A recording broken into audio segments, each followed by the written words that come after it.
Welcome to Ancient Echoes podcast. Good evening. My name is Jared Buchanan.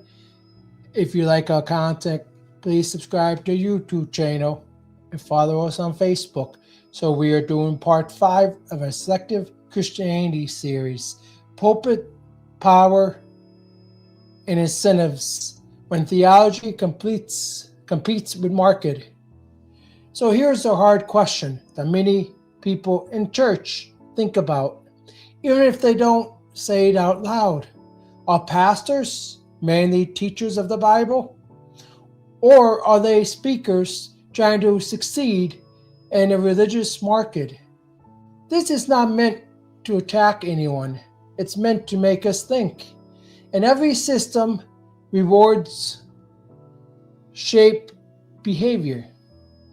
In schools, teachers work towards grades and promotions. And business leaders work towards profit. In media, people work toward views and ratings. Churches also have a system. And systems shape what happens. Tonight, we are not attacking faith. We are looking at how modern churches work. Because sometimes what fills seats is not the same thing as a deep Bible study.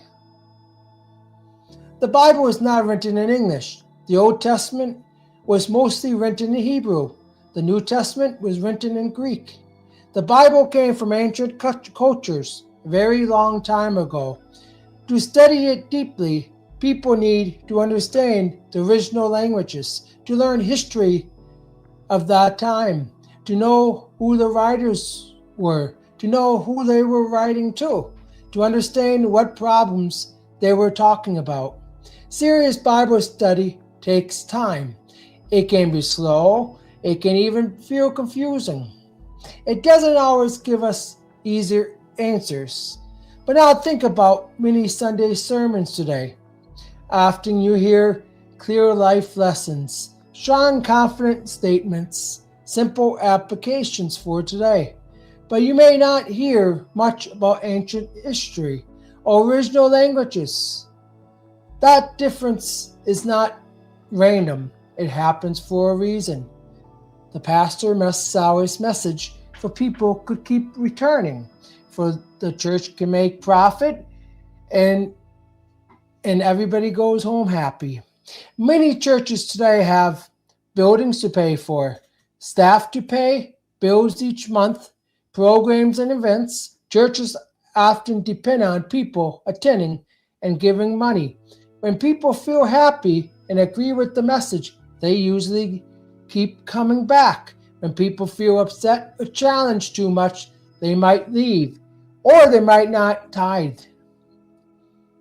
If people leave, giving goes down. If giving goes down, leaders feel pressure.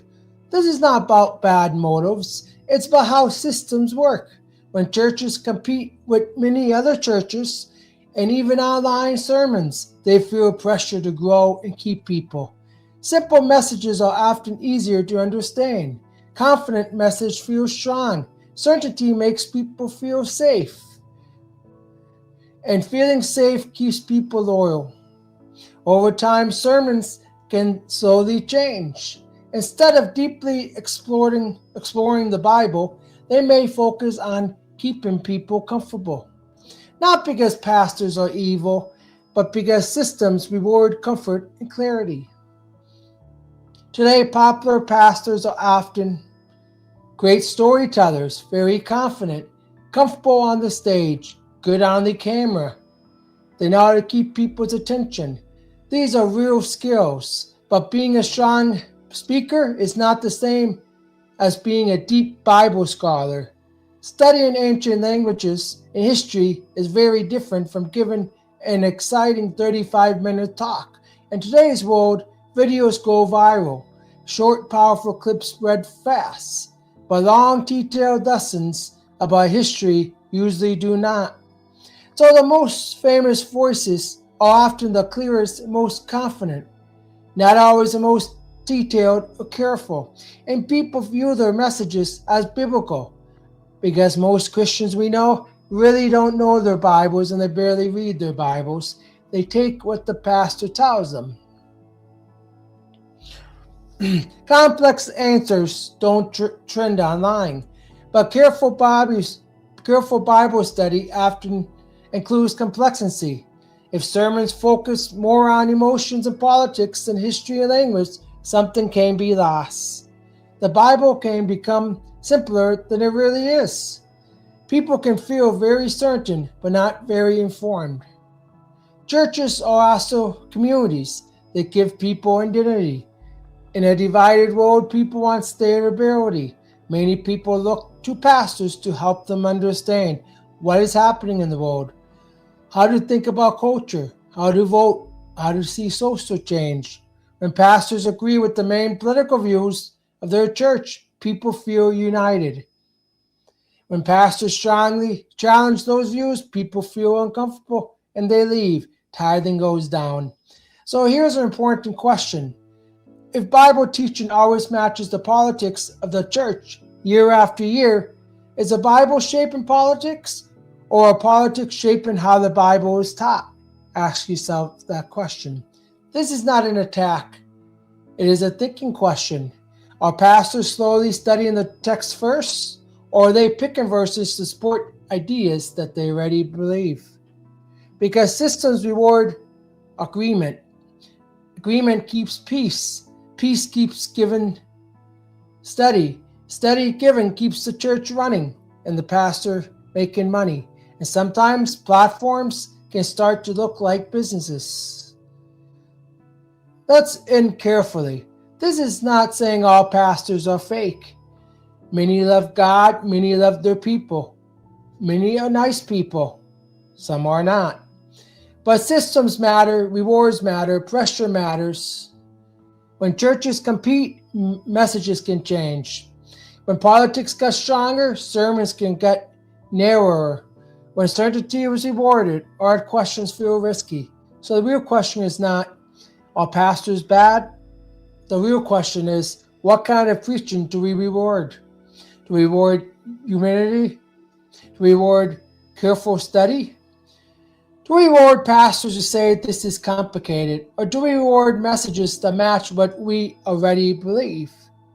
Because as long as a church growth and money are seen as success, there will always be tension between deep Bible study and popularity. And here may be the hardest question of all. If pastors taught slower, deeper, and more challenging lessons, even if it shook our political views, would we still show up? Well, this is Selective Christianity. This is the Ancient Echoes podcast. My name is Jared Canning. I am an atheist, a former longtime Christian. I'm 42 years old. Left Christianity 3 years ago. I was raised as a child in the evangelical Christian community. Came back as an adult at age 25 and left at age 40. So I hope to help you answer some of your questions wherever you are with your deconstruction process. If you like our content, please subscribe to our YouTube channel. Have a good night.